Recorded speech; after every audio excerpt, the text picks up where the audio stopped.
गुप्ता जी पेशे से प्राइमरी अध्यापक थे। कस्बे से विद्यालय की दूरी महज 9 किलोमीटर होगी। एकदम वीराने में था उनका विद्यालय। कस्बे से वहां तक पहुंचने का साधन यदा कदा ही मिलता था, तो अक्सर लिफ्ट मांगकर ही काम चलाना पड़ता था। और ना मिले तो प्रभु के दिए 2 पैर भला किस दिन काम आएंगे। कैसे उजड्ड वीराने में विद्यालय खोल धरा है सरकार ने। इससे भला तो चुंगी पर परचून की दुकान खोल लो। लिफ्ट मांगते, साधन तलाशते गुप्ता जी रोज यही सोचा करते। धीरे धीरे कुछ जमा पूंजी इकट्ठा कर उन्होंने एक स्कूटर ले लिया। बिल्कुल नया चमचमाता स्कूटर। स्कूटर लेने के साथ ही उन्होंने एक प्रण लिया कि वो कभी किसी को भी लिफ्ट के लिए मना नहीं करेंगे। आखिर वो जानते थे कि जब कोई लिफ्ट को मना कर दे तो कितनी शर्मिंदगी महसूस होती है। अब गुप्ता जी रोज अपने चमचमाते स्कूटर से विद्यालय जाते और रोज कोई न कोई उनके साथ भी जाता। लौटते में भी कोई न कोई मिल ही जाता था।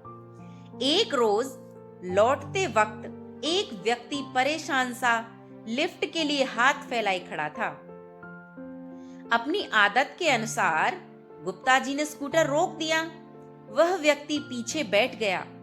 थोड़ा आगे चलते ही उस व्यक्ति ने चाकू निकालकर गुप्ता जी की पीठ पर लगा दिया।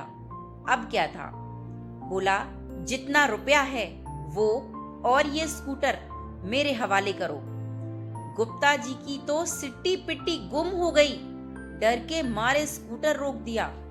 पैसे तो पास में ज्यादा नहीं थे, पर प्राणों से प्यारा पाई पाई जोड़कर खरीदा हुआ ये स्कूटर तो था। एक निवेदन है। स्कूटर की चाबी देते हुए गुप्ता जी बोले। क्या है वह निवेदन?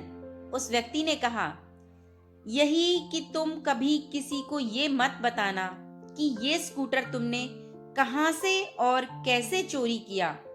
विश्वास मानो, मैं रिपोर्ट भी नहीं लिखवाऊंगा।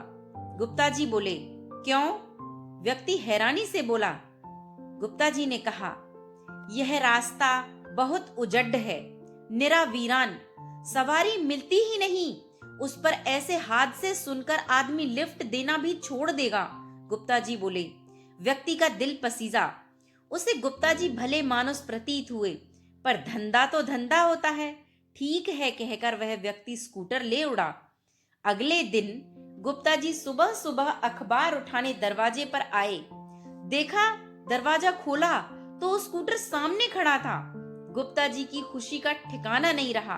दौड़कर गए और अपने स्कूटर को बच्चे जैसा प्यार करने लगे। देखा तो उसमें एक कागज भी लगा था। पता है कागज में क्या लिखा था? लिखा था कि मां साहब, यह मत समझना कि तुम्हारी बातें सुन मेरा हृदय पिघल गया। कल मैं तुमसे स्कूटर लूटकर उसे कस्बे ले गया। सोचा कबाड़ी वाले के पास बेच दूं। अरे, ये तो मां साहब का स्कूटर है। इससे पहले कि मैं कुछ कहता कबाड़ी वाला ही बोल पड़ा। अरे, मां साहब ने ही मुझे बाजार कुछ काम से भेजा है। ये कहकर मैं बाल बाल बचा, परंतु शायद उस व्यक्ति को मुझ पर शक सा हो गया था। फिर मैं एक हलवाई की दुकान गया। जोरदार भूख जो लगी थी तो कुछ सामान ले लिया। अरे, ये तो मां साहब का स्कूटर है। वो हलवाई भी बोला, हाँ हाँ, उन्हीं के लिए तो ये सामान ले रहा हूँ। घर में कुछ मेहमान आए हुए हैं ना। ये कहकर मैं जैसे तैसे वहां से भी बचा। फिर मैंने सोचा कस्बे के बाहर जाकर कहीं इसे बेचता हूँ। शहर के नाके पर एक पुलिस वाले ने मुझे पकड़ लिया। कहाँ जा रहे हो? और ये मां साहब का स्कूटर तुम्हारे पास कैसे आया? वह मुझ पर गुर्राया। किसी तरह उससे भी कुछ बहाना बनाकर निकला हूँ। हे मां साहब, ये तुम्हारा स्कूटर है या अमिताभ बच्चन? सब इसे पहचानते हैं। आपकी अमानत मैं आपके हवाले कर रहा हूँ।